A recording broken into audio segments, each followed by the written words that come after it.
Alam kong hindi ka interesado sa buhay ko, pero panoorin mo ang video ko hanggang dulo. Yun nga pala, ako nga pala ay bagong gising diyan dahil ako ay magpe-prepare na para pumasok. Ang tempo ng pasok ko is alas 3 hanggang alas 11 ng gabi. So yun, 8 hours lang yan guys. And then yan, liligo pa lang ako dyan. Yan, mamajikin na lang natin yan guys. Kabilis. Pamagic-magic pang nalalaman eh. At naglagay lang uli ako ng sunscreen lang dyan at sobrang init nga naman dito guys.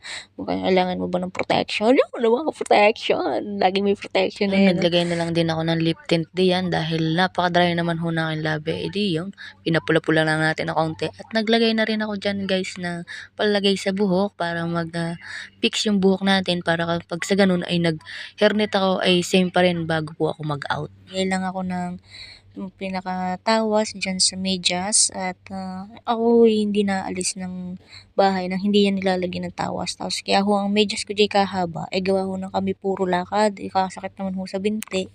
Kapag hindi ka mahaba ang medyas, kung tutusin nga po yung maiksi pa po yan.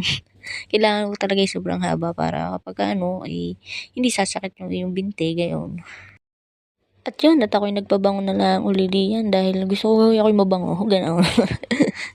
At nagsuklay na lang ako na napapagayawan at papagarna. Ay di yung konting hawi lang ako sa buhok at okay na yan. Ay di ayos na yan. Hindi na magugulo. At pagkatapos ay kinuha ko ang aking salamin dahil ako ay napakasensitive ng mata. Hindi ako nagsasalamin bago pumasok. Ang din yung ginamit kong sapatos, yung isa kasi yung isa ay pag gayon ang gamit ko, ako'y nadadapa. Kinuha ko na lang yung spaghetti sa ref, then yan, dinala ko na lang sa company. Tapos yan, hindi naman po ako mahilig kumain ng spaghetti, di ibibigay ko na lang kay ate, yung lagi ko po nakakasama. Lagi nag-aabang ng service. Tapos, hindi ho, ulit, araw-araw ho yan. Depende ho sa schedule ko, ako yung morning, yun.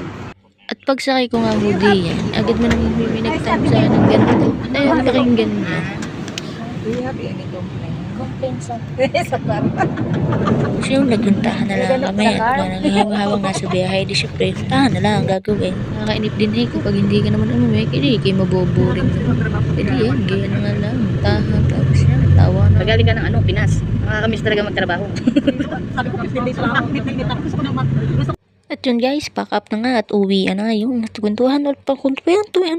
Gawa rin nabulol na rin nagbo-voice cover na are. Tumambay muna pagkatapos ay sumakay na. Yun, ingat po kayo palagi and God bless. Huwag po natin kalimutan mag-pray and mag-thank you kay Lord.